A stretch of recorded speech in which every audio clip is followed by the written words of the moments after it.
Yo, what's going on, you guys? Today we have Scotland's Highlands. A lot of you guys have been telling me to check it out.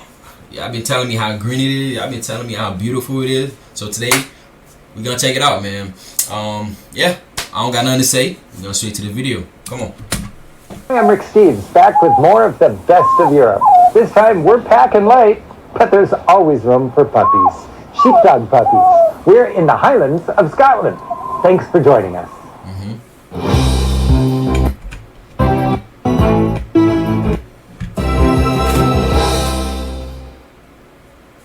The Highlands are where dreams of Scotland are set. The land of kilts, clans. I see what you guys are saying, man. I'm already loving it. It's beautiful. Look at the mountains. Look at the greenery, man. Come on now. And lonely castles. The Highlands offer the quintessence of Scottish charms. In this episode, we'll connect with clan heritage, be awestruck by Highland beauty, marvel at early British engineering, join in the search for a monster, time travel back to the Iron Age, watch sheepdogs do their thing, and check out some traditional folk music. The United Kingdom includes England, Wales, Northern Ireland, and Scotland. Scotland includes a third of Britain's land. Its main cities are Glasgow and Edinburgh.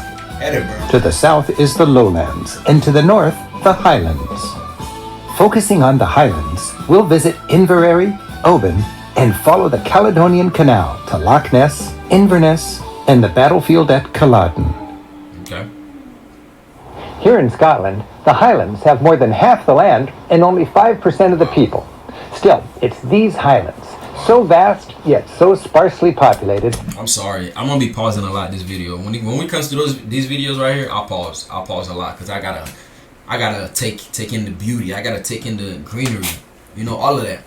Bro, look at this, bro. We gotta analyze it, dog. Bro, I don't think I understand how green this is. Dog, you just walk in. Man, this is beautiful, man. This is beautiful, dog. Wow. How does it even get this green though? Like, what often shocks me when I'm watching these videos is that mountains don't usually look like this. Like mountains, they you have some part that's green, you have some part that's black, you have some part that's in different colors, whatever it is. You just don't look like grass don't usually grow that green on mountains like this, from what I've seen. But the UK, it's a different story, bro. Man, you guys are lucky. Classic image of Scotland. The highest mountains in Britain are here in Scotland. Come on, bro. Look at this. Oh, man. The Highlands. While only around 3,000 feet in altitude, they offer a dramatic welcome and a backdrop of constantly changing views for road trippers. Long lakes called lochs here cut like fjords into a land where the heritage remains strong.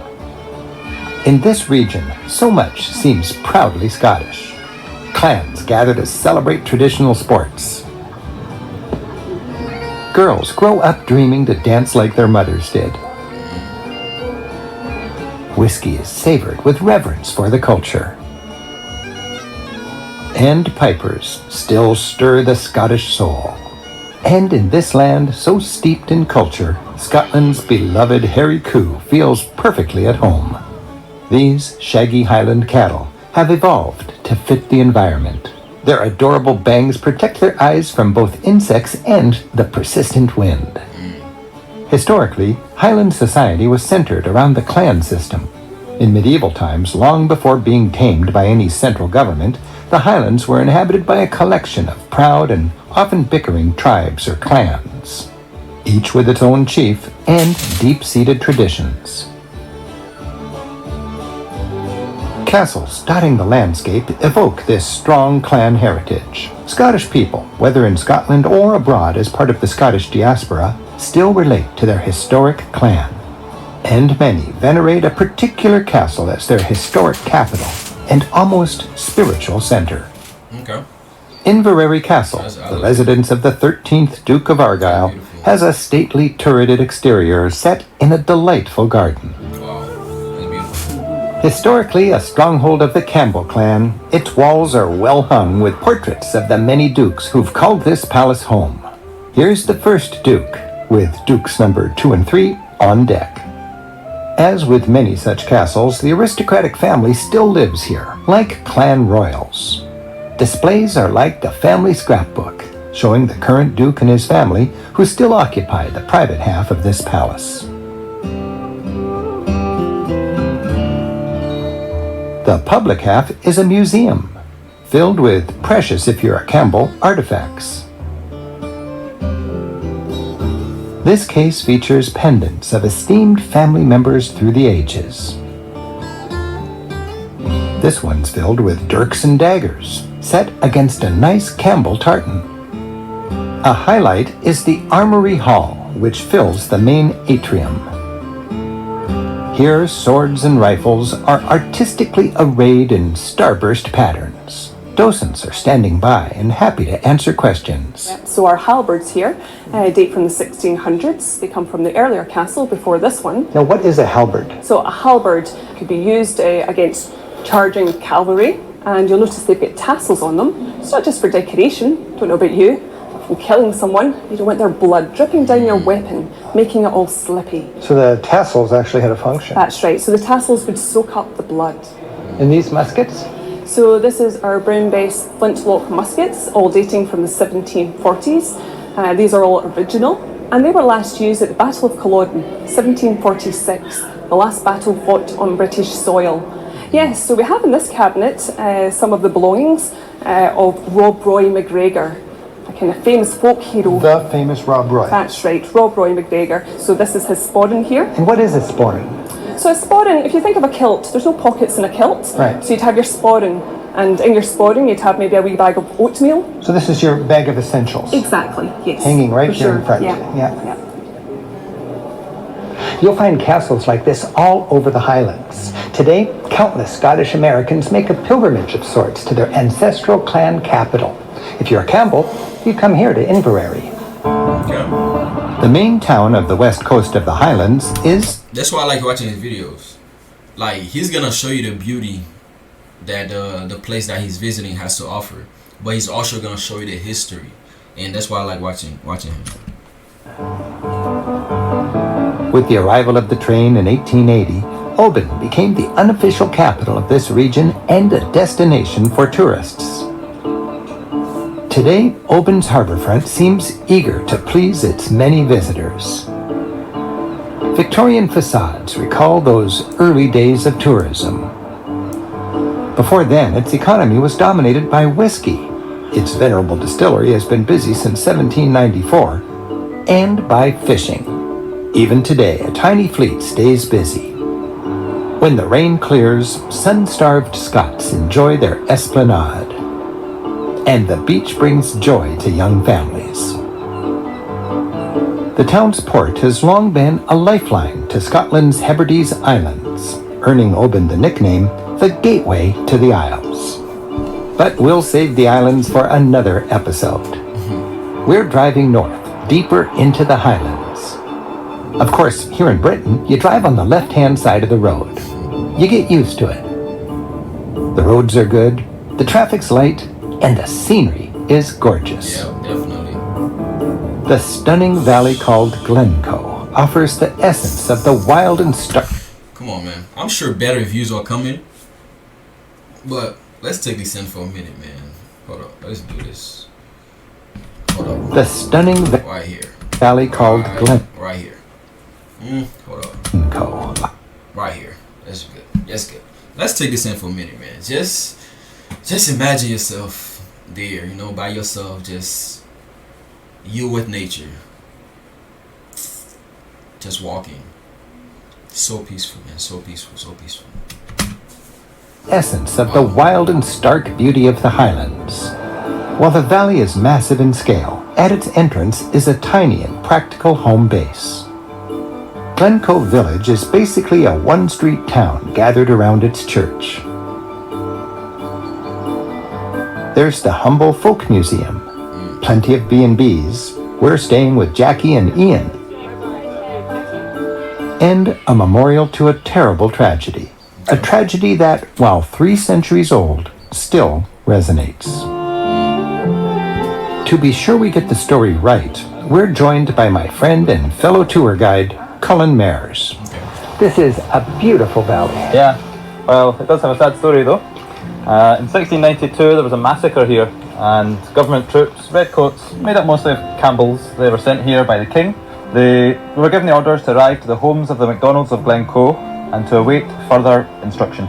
So they enjoyed the hospitality, the Highland hospitality of the MacDonalds of Glencoe, and after 12 days the further instruction arrived for the Campbells to massacre the MacDonalds of Glencoe. As the MacDonalds slept in their beds, the Campbells carried out the order. We know that 38 MacDonalds were killed as they slept. Others fled to the hills. Wow. I'm sorry about that, you guys. I'm really sorry about that. And you know, he said 3 centuries old. I'm sure, you know, families of families of families of families of those people. Man, I'm sorry about that. Honestly, my condolences. Still, even if it's 3 centuries old, because massacres, man, Winter in the Highlands of Scotland, and many others perished and died in the cold. Wow. Ever since then, this has been known as the Weeping Glen. It's fitting that such an epic, dramatic incident should be set in this equally epic and dramatic valley, where the cliffsides still seem to weep.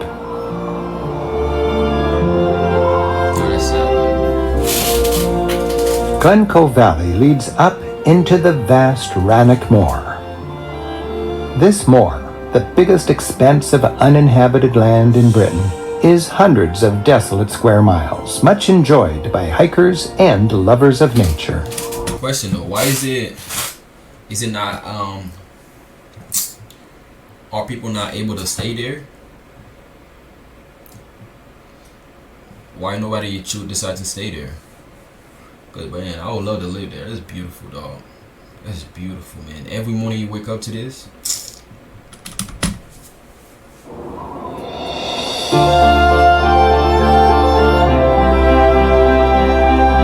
When filmmakers want a stunning, rugged backdrop, when hikers want a scenic challenge,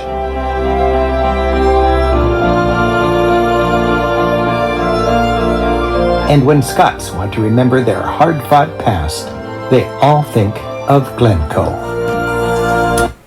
I gotta put this on my notes. This is beautiful, man. Glencoe, Scotland.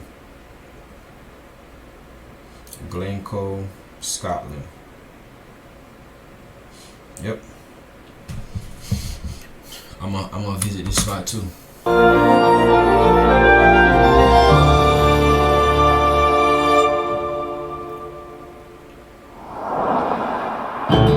As we drive north from Glencoe, we find a map. But man, before you continue, bro, that was beautiful, man. I'm sorry about the bad history, you know, the massacre. But outside of that, bro, the whole place, bro, that was so green. That was just so beautiful. Wow. I actually can't wait to go now. Line, slashing about 60 miles across the Highlands, nearly cutting Scotland in two. The drive from here northeast to Inverness follows 3 long skinny lakes created by the Great Glen Fault and a series of 19th century canals that lace them together. This is the Caledonian Canal. Perhaps the most idyllic stop along the canal is the little town of Fort Augustus, built around an impressive staircase of locks.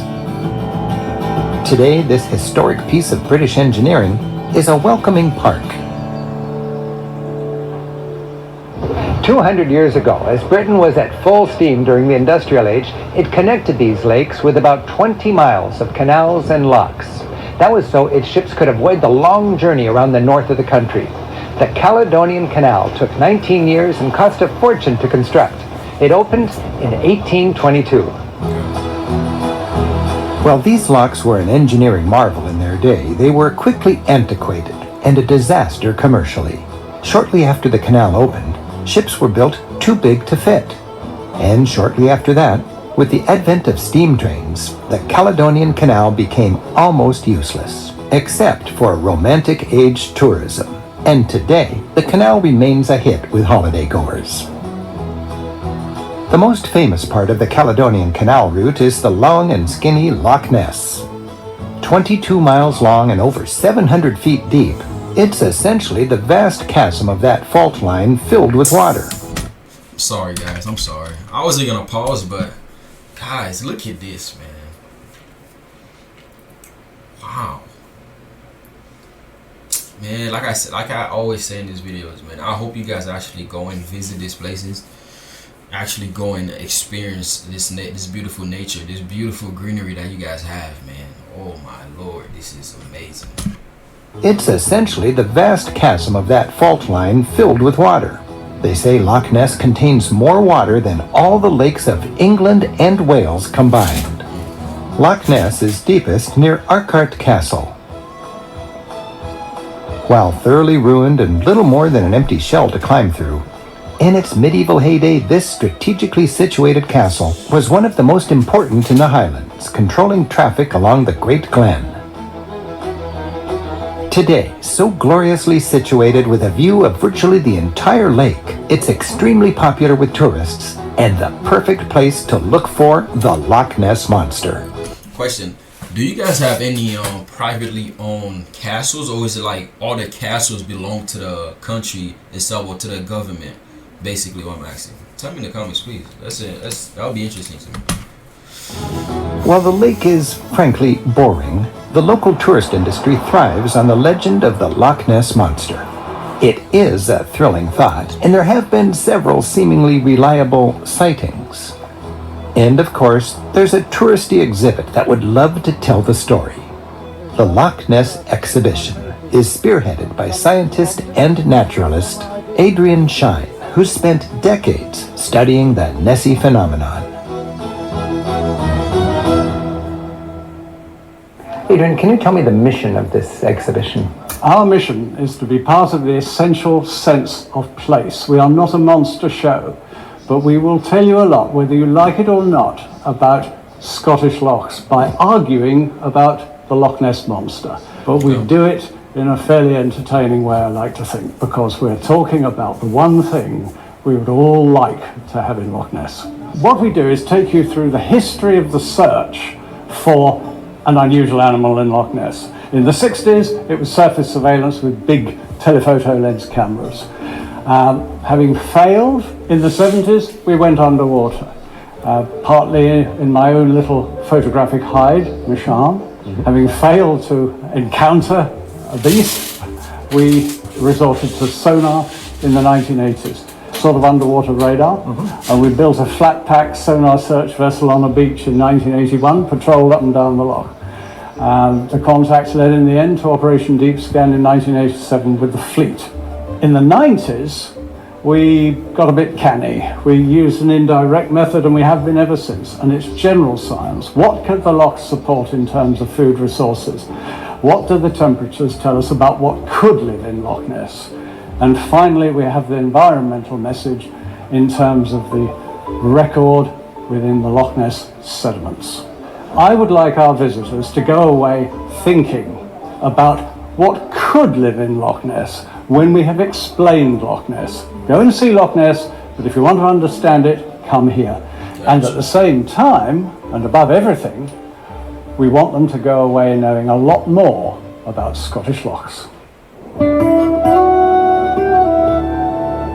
Just beyond Loch Ness, I feel the real spirit of Scotland most deeply at Culloden, the site of the last major land battle fought on British soil. About 300 years ago, Scotland was embroiled in a bloody civil war with England. Well, it's a complicated story. Basically, the Scots were fighting for their culture, to put a Catholic king on the throne, and to keep their ancient clan traditions. The last leader of this cause was Prince Charles Edward Stuart, fondly known as Bonnie Prince Charlie. His forces were called the Jacobites, named for his grandfather, the deposed King James. James was Catholic, and his name was Jacobus in Latin, and that's why the rebels were called Jacobites. For a long time, Bonnie Prince Charlie confounded the English and their Protestant monarch. Slipping from valley to valley, hiding behind clever disguises and in sympathetic farmhouses, Charlie kept the Scottish dreams of his Jacobite followers alive. Those dreams ended here at the decisive Battle of Culloden in 1746. The on-site museum tells the story vividly. Docents demonstrate battle techniques to give visitors context, and a small theater captivates its audience with a dramatic reenactment. The Scottish clans gathered every possible warrior, but they were outnumbered and outgunned by the British redcoats. While the clans fought fiercely, the British were cool, methodical, and ruthless.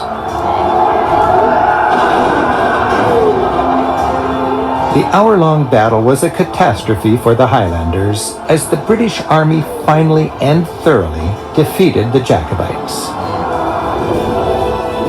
Survivors broke ranks and ran for the hills.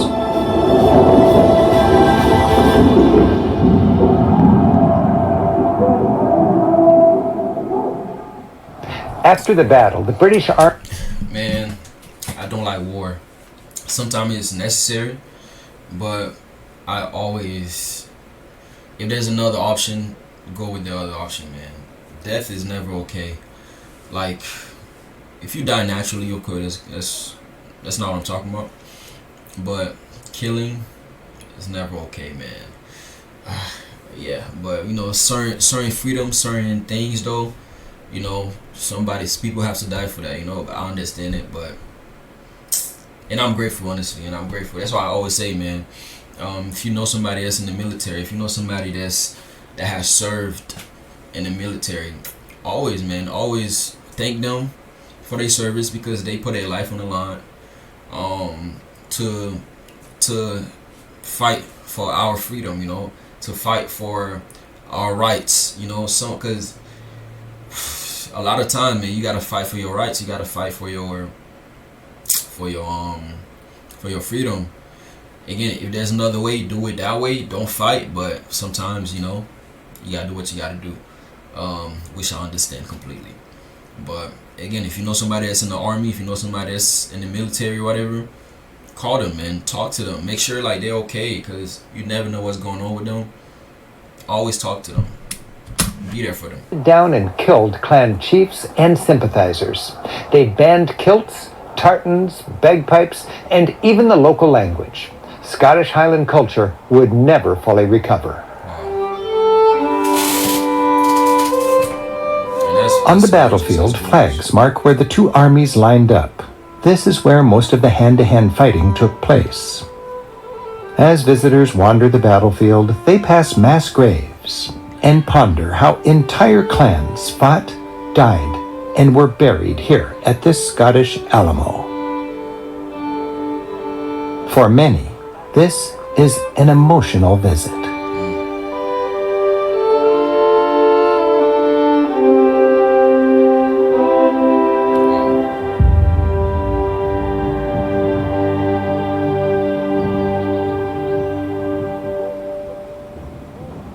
Nearby, the town of Inverness straddles the River Ness near the eastern end of the Caledonian Canal.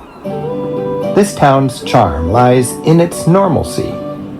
Inverness is a simple, mid-sized Scottish city that gives you a taste of the urban Highlands. It has a disheveled, ruddy-cheeked grittiness and is well located for enjoying nearby sights. Check out the bustling, pedestrianized downtown and stroll the riverside. Inverness is a great place for music in the pubs. Tonight, McGregor's is hosting a session. Not a formal concert, but just an open table for local... Every time I watch this guy's video, man, he gotta go to a pub. He love food, he gotta eat. ...musicians to get together and jam. I'm the same way. While this is a modern pub, it embraces traditional Scottish music, which is clearly alive and well.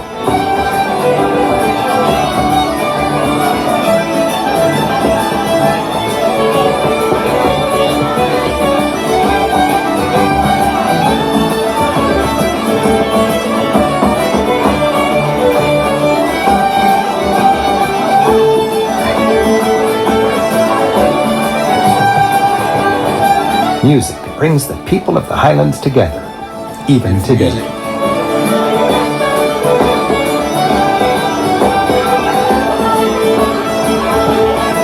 It's an inviting conviviality. Everyone seems eager to get to know each other, and visitors feel welcome. You enjoy amazing music for the cost of a beer, and the beer is great.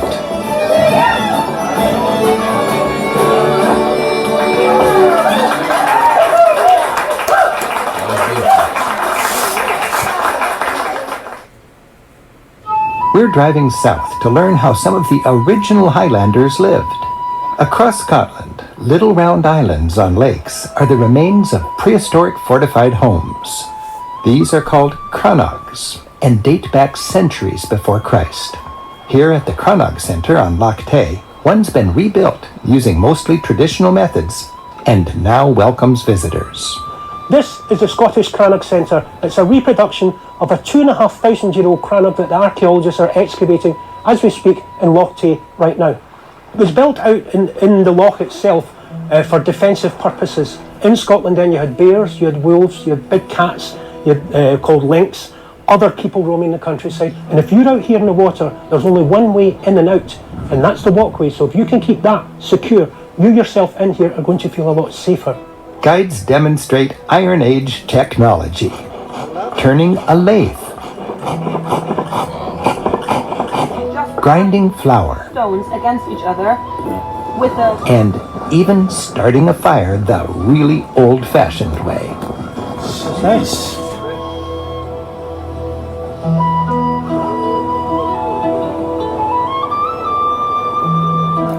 Oh, that's how you get fire. You can give the tools a try yourself and discover how easy the guides make it look.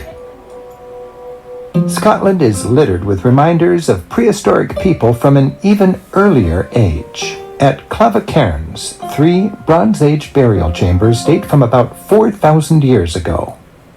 Each was once buried under turf-covered mounds and surrounded by a stone circle. The central ring cairn has an open space in its middle. The 2 passage cairns each have an entrance shaft that, on the winter solstice, lines up with the setting sun.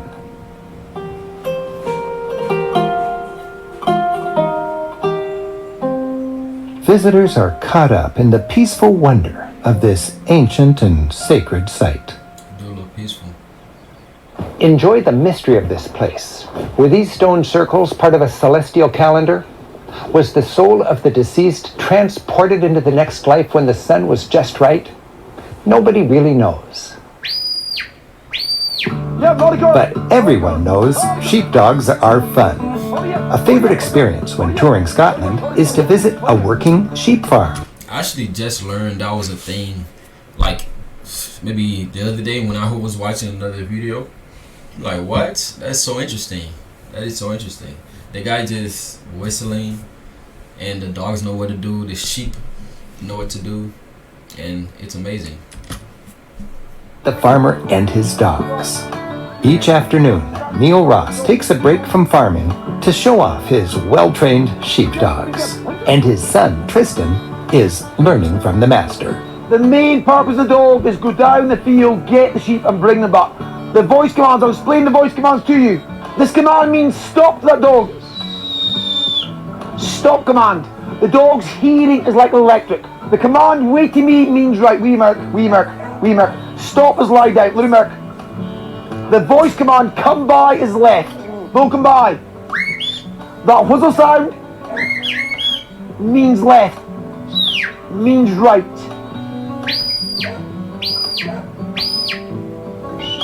Great. Another foreign language I can't understand. The show ends with a demonstration on how to shear sheep, with the kids getting a chance to help. The dogs love some attention when they're on break, and there's always lambs to be fed.